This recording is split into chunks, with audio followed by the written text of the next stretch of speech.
Hi there, I'm Georgie Ainslie, and every week I talk to someone who is a performance person. They could be an athlete from the world of entertainment, business, or politics. They could even be an astronaut.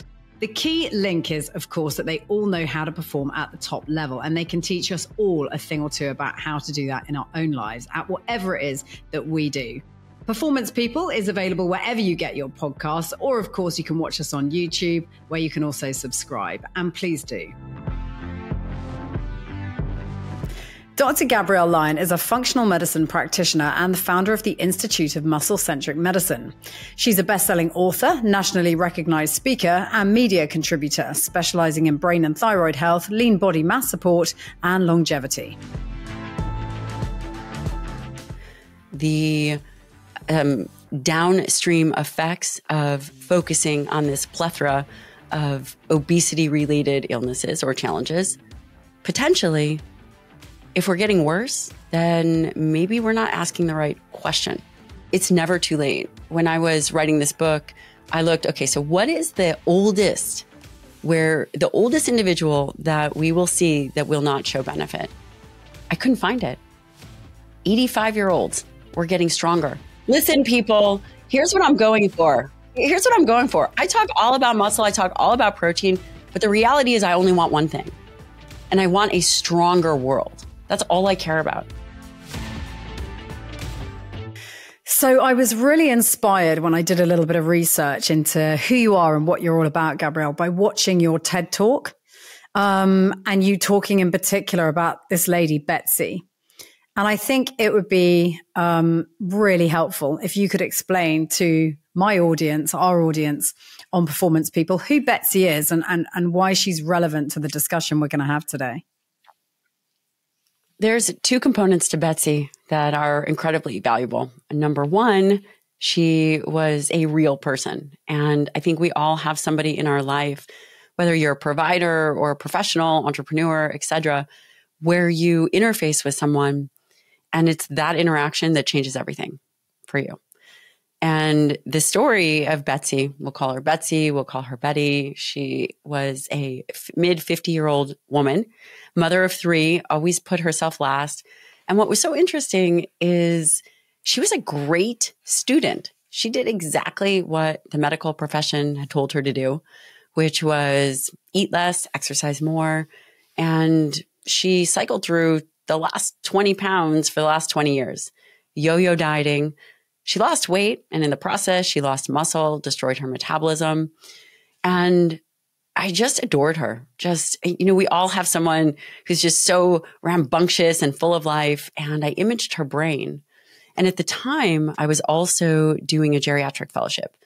And for individuals who don't know what geriatrics is, it's seeing and taking care of patients 65 years and older.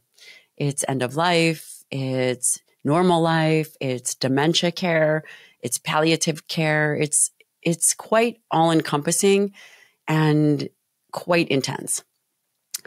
So I imaged Betsy's brain, and Betsy, again, this was a study looking at the interface between body composition and brain function, and her brain looked like the beginning of an Alzheimer's brain.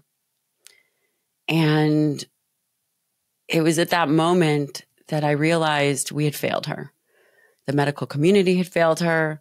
The culture had failed her. She was doing exactly what she was told to do.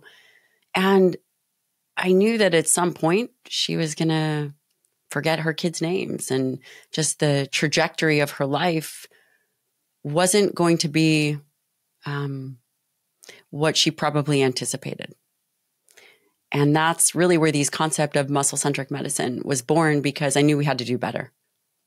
And then the second part of Betsy is that we all have someone like that in our life who has struggled to do the right thing, to be able to manage habits, or is doing exactly what they're being told, but the results are yo-yo dieting over 2 decades. So was Betsy struggling with obesity? Was that the thing that was the central focus of all of this? Is that where this starts? For Betsy, yeah, she had always struggled with her weight. Probably her whole life. And, as a society, it's crazy. We hear something repeated over and over again, and we ultimately believe it's true. I'll give you an example of that. Or we believe that we are possibly asking the correct question. We've been struggling with obesity, I don't know, for the last 50 years. And for 50 years, we continue to ask the same question. And we focus on these diseases of aging like diabetes, diseases that we think are related to obesity, diabetes, cardiovascular disease, Alzheimer's, metabolic diseases. And we continue to focus on the pathology of fat. This is where we have honed our skills, honed our attention, yet 70% of individuals are either overweight or obese. If we were to take a step back and say, we've been trying to fight this, quote, obesity epidemic, yet everybody continues to get worse. The downstream effects of focusing on this plethora of obesity-related illnesses or challenges, potentially, if we're getting worse, then maybe we're not asking the right question. And I don't believe that we are. The question and the solution of obesity is the wrong attention. It's not that we're over fat, it's that we're under muscled. And when I started to really think about how do we come up with a solution for this? So I asked my colleagues, and my colleagues said, well, eat less, exercise more. And then I started to think about all the patients I was also seeing in the nursing home and in the hospital, and what were these unifying factors? And the one thing that struck me so profoundly was that the unifying factor wasn't that they were over fat. It was that they all had unhealthy skeletal muscle. So being under-muscled, does that have a direct correlation because of the ramifications of that over a period of time that lead to all these other things that you've been talking about? So, for instance, dementia, is that actually linked? Yeah. Yes. Yes. And I so appreciate that question. The idea that, if you were to weigh out what is more dangerous as you age, to put on body fat or to lose skeletal muscle, it's much more dangerous to lose skeletal muscle. When you think about skeletal muscle, if we were to lay out what does skeletal muscle do? What is it? Why is it important? Skeletal muscle is your metabolic sink. It's your metabolic currency. What does that mean? That means it's the site for glucose disposal, the site for carbohydrates that you eat. It, has to get out of the bloodstream and go into tissue. And the primary site of that, 80% is skeletal muscle. As you can imagine, if you don't have healthy skeletal muscle, if you have low muscle mass, where does that blood glucose go? It stays elevated.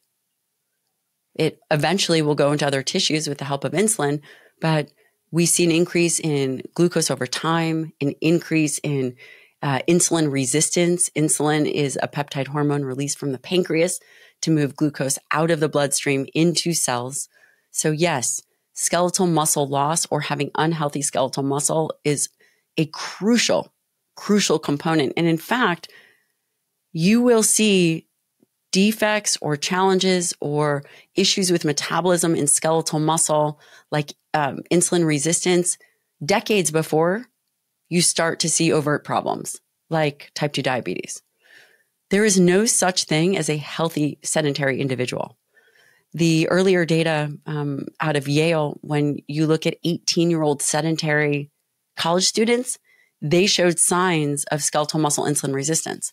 This is where these problems begin.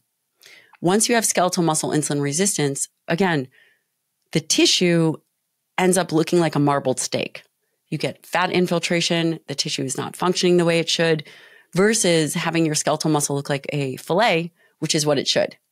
The crazy thing is, me sitting here, having this conversation with you across the pond and having a dialogue. I've been sedentary all day because I've been immersed in my podcast world all day, but never in my wildest imaginations could I foresee that might, with a repeat pattern of behavior like that, I perceived that I might put on a few pounds here and there by not doing as much exercise as I ordinarily would. But I would never correlate that with diabetes, with brain health issues, Alzheimer's, dementia, all of the things you're talking about. But evidently that's not the message that's being passed on, because all we're obsessed by is obesity and being overweight, never being under-muscled. Right. And you really bring up a good point. There are things that individuals can do immediately to help the health of their skeletal muscle. Skeletal muscle, again, does a lot of things. And what is of critical importance to the health of skeletal muscle is to create flex, to utilize the substrates, to utilize the compounds within that skeletal muscle so that it is not sedentary. Think about skeletal muscle like a pond. And when the pond water just begins to stay stagnant over time, then it becomes unhealthy. And so for you, you've been sitting down and podcasting all day. I would challenge you that every hour of your podcast, after you're done, to get up, to do 20 push-ups, 20 squats, go for a quick walk. And that would be efficient and effective to move that substrate within skeletal muscle. And the thing about it's that not is, hard. No, to have healthy that's skeletal completely, muscle. and it's completely realistic and totally achievable. And normally the perception is that you sort of separate off your exercise from the rest of your day and you don't ping pong the two back and forth intermittently over the course of a day. But like you say, a lot of us say, oh, well, we've only got half an hour. Can we really fit that in and make an excuse for it, as opposed to actually, like you say, just do a little bit of something rather than nothing at all. So how much damage are we doing to ourselves, and how quickly are we doing that sort of, is there irreversible damage, or can we turn it around? And at what age can we turn it around? Or is there a point where all is lost? I think that this is why my book has done so well. So my book is called Forever Strong. And as you can imagine, forever strong, it's never too late. Skeletal muscle is an organ system. We think about the cardiovascular system. We think about the pulmonary system. Skeletal muscle is an endocrine organ system. And when you contract skeletal muscle, it secretes myokines. It does a whole host of other things. And it's never too late. When I was writing this book, I looked, okay, so what is the oldest individual that we will see that will not show benefit? I couldn't find it. 85-year-olds were getting stronger and gaining more skeletal muscle. That being said, the time to start is now. The best time to start was yesterday. The second best time to start is today, because it's not if, but it really is when you are going to go through a health challenge, whether that is the flu or whether it's, you name it.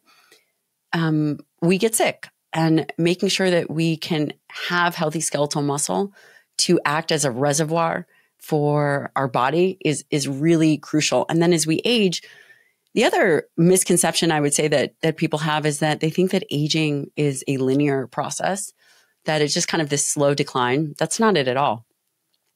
Typically, there will be an event that's a catabolic crisis, a major event that will put someone in bed rest for 7 days. You could lose 2 pounds of skeletal muscle in 7 days. That's not to say you need to be a bodybuilder and massive, but you do need to have the tracks in place to maintain the tissue and to build and put into reserve, not if, but when something like that happens. And when we're younger, in our 30s, 40s, even our 50s, it becomes much easier to regain strength and to regain tissue. But as we age, it definitely becomes more challenging.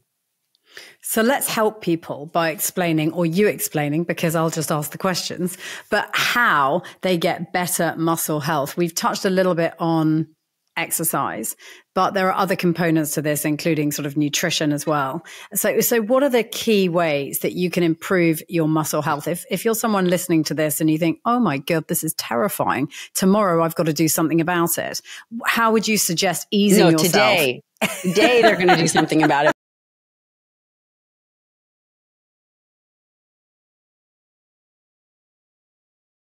Protein, but the reality is I only want one thing, and I want a stronger world. That's all I care about. I want a stronger world. I want a stronger mental and physical world, so that we can avoid, this narrative of aging that we see, because it doesn't have to happen. When you think about skeletal muscle health, there's really two primary drivers. The two primary drivers are exercise, and I like to focus on resistance exercise. It's finally having its moment. Cardiovascular activity has really been the golden child of physiology and exercise physiology research for decades.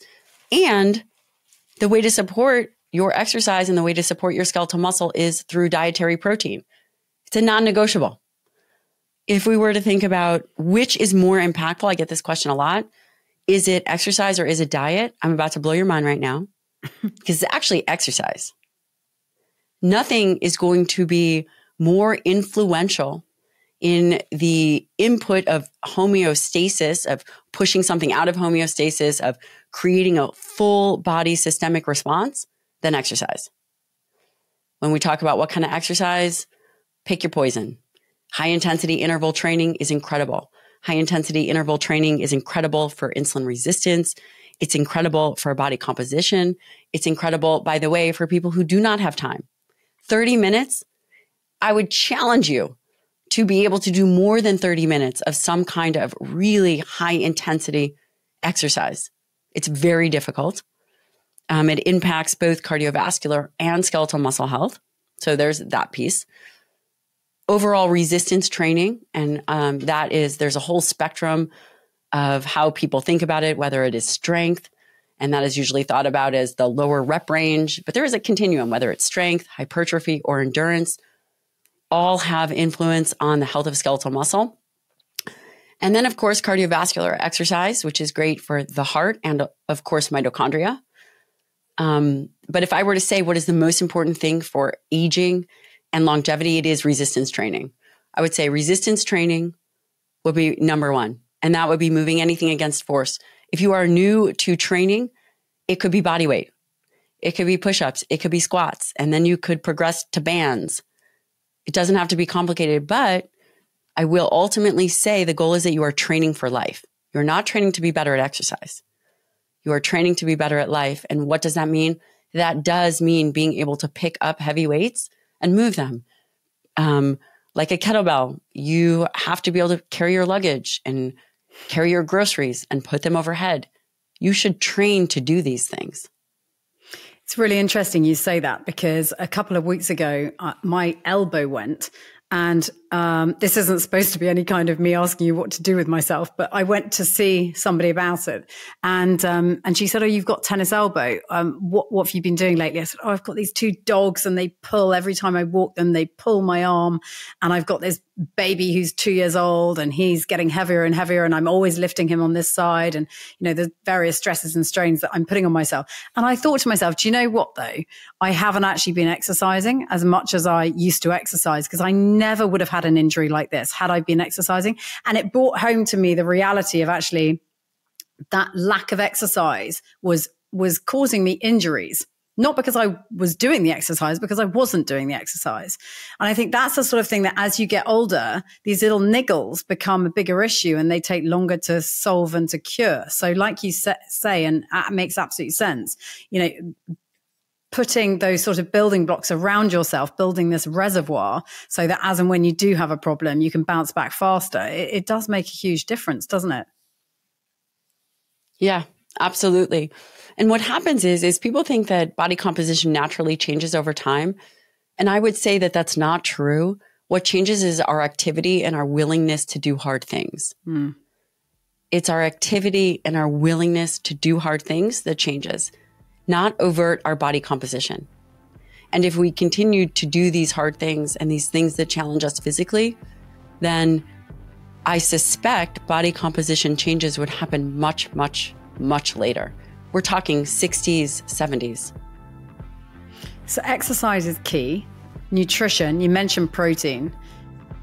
How much? What type of protein? Yeah. I mean, let's sort of dig into the specifics. I want to know the specifics. Yeah.